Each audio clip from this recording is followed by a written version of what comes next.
বিসমিল্লাহির রহমানির রহিম। আসসালামু আলাইকুম ওরহমতুল্লাহি ওবারাকাতু। আমাদের চ্যানেলের প্রিয় বন্ধুগণ, আশা করি আপনারা সকলেই মহান আল্লাহ রব্বুল আলামিনের অশেষ মেহেরবানি ও দয়ায় সবাই অনেক ভালো আছেন। সুপ্রিয় দর্শক মণ্ডলী, চলে এসেছি আপনাদের মাঝে নতুন আরও একটি গুরুত্বপূর্ণ ভিডিও নিয়ে। আজকের এই ভিডিওটিতে আমি আলোচনা করব কি আমল করার মাধ্যমে রিজিকের বৃদ্ধি ঘটে এবং আয় উপার্জনে বরকত আসে। প্রিয় দর্শক, ভিডিওটি অত্যন্ত গুরুত্বপূর্ণ একটি ভিডিও, তাই আমি আপনাদেরকে অনুরোধ করব ভিডিওটি না টেনে আমল করার নিয়তে একেবারে শেষ পর্যন্ত দেখার জন্য এবং এই রকম পরবর্তী ইসলামিক সুন্দর সুন্দর শিক্ষামূলক ভিডিও পাওয়ার জন্য আমাদের চ্যানেলটিকে অবশ্যই সাবস্ক্রাইব করবেন। আর যারা অলরেডি সাবস্ক্রাইব করেছেন তাদেরকে অনেক ধন্যবাদ। তো চলুন শুরু করি। নাম্বার 1, বেশি বেশি তওবা ইস্তেগফার করা। তওবা ইস্তেগফার করার মাধ্যমে বান্দার রিজিকে বৃদ্ধি পায়, বরকত আসে। মহান আল্লাহ তাআলা পবিত্র কোরআনে ইরশাদ করেছেন, আমি তাদের বলেছি নিজ প্রতিপালকের কাছে ক্ষমা প্রার্থনা করো, নিশ্চয়ই তিনি অতি ক্ষমাশীল। তিনি আকাশ থেকে তোমাদের ওপর প্রচুর বৃষ্টি বর্ষণ করবেন এবং তোমাদের ধন সম্পদে বরকত দান করবেন। রাসূল সাল্লাল্লাহু আলাইহি ওয়াসাল্লাম বলেছেন, যে ব্যক্তি বেশি বেশি ইস্তেগফার করবে আল্লাহ তাআলা তাকে সব দুশ্চিন্তা মিটিয়ে দিবেন, অকল্পনীয় উৎস থেকে রিজিকের ব্যবস্থা করবেন। নাম্বার 2, আল্লাহর ওপর ভরসা রাখা। যেসব কাজ কর্ম বা আমলের দ্বারা রিজিকের বৃদ্ধি ঘটে তার মধ্যে আল্লাহর প্রতি ভরসা রাখা অন্যতম। রাসূল সাল্লাল্লাহু আলাইহি ওয়াসাল্লাম বলেছেন, যদি তোমরা আল্লাহর প্রতি যথার্থভাবে ভরসা রাখো তিনি তোমাদের সেইভাবে রিজিক দান করবেন যেভাবে তিনি পাখিদেরকে দান করে থাকেন। অর্থাৎ পাখিরা সকালে ক্ষুধার্ত অবস্থায় খালি পেটে বাসা থেকে বের হয় এবং বাসায় ফেরার সময় পেট পূর্ণ করে ফিরে আসে।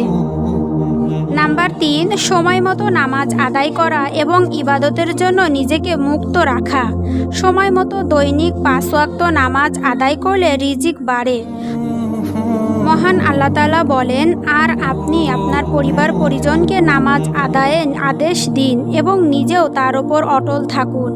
আমি আল্লাহ কারোর কাছে রিজিক চাই না, বরং আমি সকলকে রিজিক দিয়ে থাকি। মহান আল্লাহ তাআলা বলেন, হে আদম সন্তান, তুমি আমার ইবাদতের জন্য তোমার অন্তরকে মুক্ত রাখো, আমি তোমার অভাব দূর করে দেব, তোমার দুশ্চিন্তা থেকে মুক্তি দান করব। আর যদি তুমি তা না করো তাহলে আমি তোমার অন্তরকে বিভিন্ন জঞ্জাল দ্বারা পূর্ণ করে দেব। নাম্বার 4, আল্লাহর রাস্তায় ব্যয় এবং দান সদকা করা। দান সদকা করার মাধ্যমে রিজিক বাড়ে। মহান আল্লাহ তাআলা বলেন, আর তোমরা যা কিছু আল্লাহর জন্য ব্যয় করো তিনি তার বিনিময় দেবেন, তিনিই তো উত্তম রিজিকদাতা। প্রতিদিন সকালে 2 জন ফেরেশতা অবতরণ করে, তাদের একজন বলে, হে আল্লাহ, দানকারীদের তার দানের জন্য উত্তম প্রতিদান দিন। অপরজন বলতে থাকে, হে আল্লাহ, কৃপণকে ধ্বংস করে দিন। নাম্বার 5, শুকর আদায় বা কৃতজ্ঞতা প্রকাশ করা। যেসব কর্মের মাধ্যমে রিজিক বাড়ে তার মধ্যে অন্যতম হলো মহান আল্লাহ তাআলা যেসব নিয়ামত দান করেছেন তার শুকর আদায় করা, কারণ শুকরিয়া আদায় করার দ্বারা রিজিক বাড়ে। কোরআনে বর্ণিত আছে, আল্লাহ তাআলা বলেন, যদি তোমরা শুকরিয়া আদায় করো তবে আমি অবশ্যই তোমাদের নিয়ামত বাড়িয়ে দেব, আর যদি তোমরা অকৃতজ্ঞ হও তবে নিশ্চয়ই আমার আযাব বড় কঠিন। নাম্বার 6, আত্মীয়তার সম্পর্ক বজায় রাখা। রিজিক বৃদ্ধির অন্যতম আরেকটি আমল হচ্ছে আত্মীয়তার সম্পর্ক বজায় রাখা। হযরত আনাস ইবনে মালিক রাদিয়াল্লাহু তাআলা আনহু বলেন, নবী করিম সাল্লাল্লাহু আলাইহি ওয়াসাল্লামকে বলতে শুনেছি, তিনি বলেছেন, যে ব্যক্তি কামনা করে যে তার রিজিক বৃদ্ধি করে দেওয়া হোক, তার আয়ু বাড়িয়ে দেওয়া হোক, সে যেন তার আত্মীয়দের সঙ্গে সুসম্পর্ক বজায় রাখে। আমি আমার চ্যানেলের প্রিয় দিনদার ভাই বোনদেরকে অনুরোধ করব, আপনারা আপনাদের রিজিকের মধ্যে বৃদ্ধি ঘটাতে, আয় রোজগারে বরকত পেতে, মহান আল্লাহ রব্বুল আলামিনের সন্তুষ্টি লাভের জন্য এই সকল আমলগুলো নিজেদের অভ্যাসে পরিণত করবেন।